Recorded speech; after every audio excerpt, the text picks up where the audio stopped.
सिटीमध्ये गेल्या बऱ्याच दिवसापासून मोटरसायकल चोरीचं प्रमाण मात्र थोडंसं वाढलं होतं. ह्या गुन्ह्याचा तपास आपण स्थानिक गुन्हे शाखेला दिला होता, कारण बऱ्याच प्रमाणात मोटरसायकल चोरीला जात होते. स्थानिक गुन्हे शाखेने एक स्वप्नील रुपनर आणि संतोष भुरंगे या दोन आरोपींना अटक केलेलं आहे. विशेष म्हणजे दोन्ही तरुण मुलं आहेत. हा एक जो स्वप्नील रुपनर आहे हा जे मगदूम कॉलेजमध्ये सेकंड इयर इंजिनिअरिंग मेकॅनिकल इंजिनिअरिंगला असलेला मुलगा आहे. अतिशय हुशार मुलगा, 10वीला 90% मिळालेला मुलगा.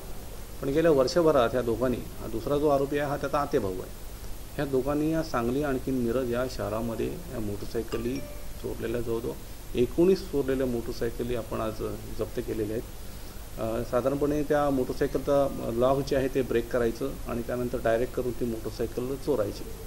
ही चोरलेली मोटरसायकल शक्यतो त्यांनी त्यांचे नात्यामध्ये ओळखीमध्ये 5,000पासून तर 15,000 या इतक्या रेंजमध्ये त्या विकलेल्या आहेत. आज पोलिसांनी या सर्वच्या सर्व 1919 मोटरसायकली जप्त केलेल्या आहेत. ज्या मोटरसायकली ज्यांच्या चोरीला गेले त्यांनी कृपा करून संबंधित पोलीस स्टेशनला किंवा आम्हाला या SP ऑफिसला संपर्क साधावा, जेणेकरून ह्या ज्या रिकवर झालेल्या मोटरसायकल आहेत त्या जितक्या लवकर त्यांच्या मालकांना परत देता येतील तेवढं अधिक बरं होईल. आणि तो प्रयत्न आमचा आहे की त्या पोलीस स्टेशनला रिकवर झालेल्या गाड्या पडून राहू नये, त्या लवकरात लवकर त्यांच्या मालकांना त्यांना परत मिळाव्या. अशांत आपल्याला माहिती आहे की या ते ऊस दराबद्दल आंदोलन चालू आहे आणि त्यामुळेच ह्या ज्या काय मागे घटना घडल्या, STवर दगडफेक करणं किंवा दुधाचा टँकर ते दूध सोडणं, आणि ह्या घटनांमुळेच जिल्हा अशांतता घोषित करण्याचा प्रस्ताव आम्ही जिल्हाधिकाऱ्यांकडे पाठवला होता.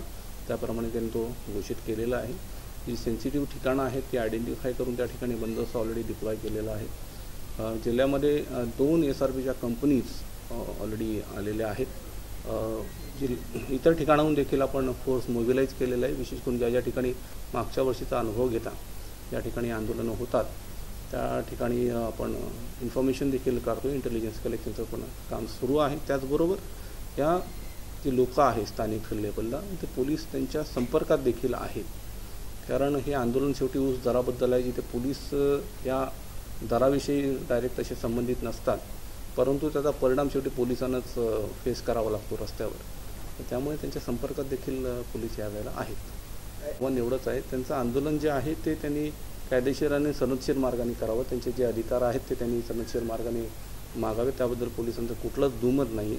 परंतु सर्व सार्वजनिक मालमत्तेचं नुकसान करणं, STचं नुकसान करणं हे कृपा करून आपण करू नका, कारण या STमधून आपणच गरीब शेतकरीच त्या STमधून जातात. कोणी कारखानदाराची मुलं किंवा कारखानदार त्या STमधून जात नाहीत. ST असेल, दूध असेल, हे दूध आपल्याला लहान मुलांना सकाळी लागतं.